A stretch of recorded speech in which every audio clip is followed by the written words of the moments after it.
തൊഴിലാളി വിരുദ്ധ labour code പിൻവലിക്കണമെന്ന് കേന്ദ്രത്തോട് ആവശ്യപ്പെടുമെന്ന് മന്ത്രി വി ശിവൻകുട്ടി ട്രേഡ് യൂണിയൻ പ്രതിനിധികളുടെ യോഗത്തിൽ പ്രമേയം പാസാക്കി. ഡിസംബർ 19 ലേബർ കോൺക്ലേവ് സംഘടിപ്പിക്കും. ഇന്നലെ പ്രതിഷേധത്തിന്റെ ഭാഗമായി കറുത്ത ബാഡ്ജ് ധരിച്ച് ജോലിക്കെത്തിയവർക്കെതിരെ ചില ബാങ്കുകൾ നോട്ടീസ് നൽകിയത് അംഗീകരിക്കാൻ കഴിയില്ല എന്നും ശിവൻകുട്ടി പറഞ്ഞു. മതിയായ കൂടിയാലോചനകളില്ലാതെ രാജ്യത്തെ തൊഴിലാളി വർഗത്തിന്റെ പ്രശ്നങ്ങൾ എന്താണെന്ന് മനസ്സിലാക്കാതെ ഏകപക്ഷീയമായി നടപ്പിലാക്കുന്ന ലേബർ കോഡ് അത് പിൻവലിക്കണമെന്ന് കേന്ദ്ര ഗവൺമെന്റിനോട് ആവശ്യപ്പെടുവാൻ ഇന്നത്തെ ഈ യോഗം ആവശ്യപ്പെട്ടു. വിജൻ വായാന്തോടുണ്ട് വിവരങ്ങൾ നൽകാനായി. വിജൻ, എന്താണ് യോഗത്തിൽ സംഭവിച്ചത്? മന്ത്രി എന്ത് നിലപാടാണ് സ്വീകരിക്കുന്നത്?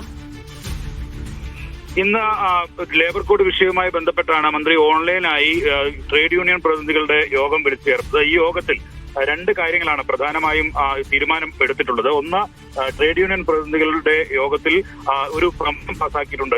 തൊഴിലാളി വിരുദ്ധമായ ഈ ലേബർ കോഡ് പിൻവലിക്കണം എന്നുള്ളതാണ് ആ പ്രമേയത്തിലെ ആവശ്യം. ഒപ്പം തന്നെ മന്ത്രിയും ഒപ്പം തന്നെ ട്രേഡ് യൂണിയൻ നേതാക്കളും ഉൾപ്പെടുന്ന സംഘം അവർ കേന്ദ്ര തൊഴിൽ മന്ത്രിയെ കണ്ട് ഈ ലേബർ കോഡ് പിൻവലിക്കണമെന്ന് ആവശ്യപ്പെട്ട് കത്ത് നൽകാനുള്ള തീരുമാനവും എടുത്തിട്ടുണ്ട്. അത് BMS ഒഴികെയുള്ള മറ്റ് സംഘടനകളെല്ലാം ലേബർ കോഡിനെ എതിർത്താണ് ഈ നിലപാടെടുത്തത് എന്നാണ് മന്ത്രി വ്യക്തമാക്കിയത്. ഒപ്പം തന്നെ ഡിസംബർ 19 ഒരു ലേബർ കോൺക്ലേവ് സംസ്ഥാന സർക്കാർ സംഘടിപ്പിക്കുന്നുണ്ട്. അതിൽ വിദഗ്ധരായിട്ടുള്ള നിയമവിദഗ്ധർ, ഒപ്പം തന്നെ തൊഴിൽ മേഖലയുമായി ബന്ധപ്പെട്ട വിദഗ്ധർ, ഒപ്പം തൊഴിലാളി സംഘടനാ പ്രതിനിധികൾ ഉൾപ്പെടെയുള്ളവരാണ് പങ്കെടുക്കുക. ഈ ലേബർ കോഡ് അടിച്ചേൽപ്പിക്കാൻ ശ്രമിച്ചാൽ ഏതൊക്കെ തരത്തിൽ ഇളവുകൾ നേടി മുമ്പോട്ട് പോകാൻ കഴിയും എന്നുള്ള കാര്യം ഉൾപ്പെടെ കോൺക്ലേവിൽ ചർച്ചയാകുമെന്നാണ് മന്ത്രി വ്യക്തമാക്കിയത്. ആ ചർച്ചയുടെ അടിസ്ഥാനത്തിലായിരിക്കും സംസ്ഥാനത്തിന്റെ കൺകറന്റ് ലിസ്റ്റ് ആയതുകൊണ്ട് തന്നെ സംസ്ഥാനത്തിന് ഏതൊക്കെ വിഷയങ്ങളിൽ അധികാരമുണ്ട് എന്നതുൾപ്പെടെയായിരിക്കും കോൺക്ലേവിൽ പ്രധാനമായും ചർച്ച ചെയ്യുക എന്നുള്ളതാണ് മന്ത്രി വ്യക്തമാക്കിയത്. ഒപ്പം തന്നെ ഇന്നലെ ചില ബാങ്ക് ജീവനക്കാർ ഈ ലേബർ കോഡിനെതിരായി കറുത്ത ബാഡ്ജ് വെച്ച് പ്രതിഷേധിച്ചപ്പോൾ അവർക്കെതിരെ ഈ നോട്ടീസ് നൽകുന്ന നടപടിയിലേക്ക് ഒക്കെ കടന്നിരുന്നു ബാങ്ക് അധികൃതർ.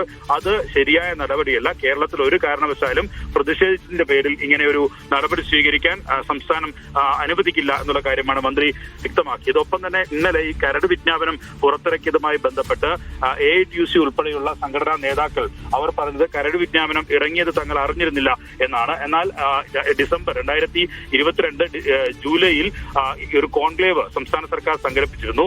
ആ കോൺക്ലേവിൽ വിതരണം ചെയ്ത കരടിന്റെ കോപ്പി ഉൾപ്പെടെയുള്ള ആ ചിത്രങ്ങളും മന്ത്രിയുടെ ഓഫീസ് തന്നെ നിലവിൽ പുറത്തുവിടുകയും ചെയ്തിട്ടുണ്ട്. AITUCയുടെ പ്രതിനിധിയായി സംസ്ഥാന പ്രസിഡന്റ് ഉദയഭാനുവാണ് ഈ പരിപാടിയിൽ പങ്കെടുത്തിരുന്നത്. അദ്ദേഹം സൈൻ ചെയ്ത ചിത്രങ്ങൾ ഉൾപ്പെടെയാണ് നിലവിൽ മന്ത്രിയുടെ ഓഫീസിൽ നിന്ന് തന്നെ ലഭിച്ചിട്ടുള്ളത്. അതുകൊണ്ട് തന്നെ ഈ കരട് വിജ്ഞാപനം ഇറങ്ങിയ കാര്യം ഈ യോഗത്തെ അറിയിച്ചിരുന്നു. അതിൽ ചർച്ച ചെയ്യുകയും ചെയ്തിരുന്നു എന്നാണ് മന്ത്രി തന്നെ വ്യക്തമാക്കുന്നത്.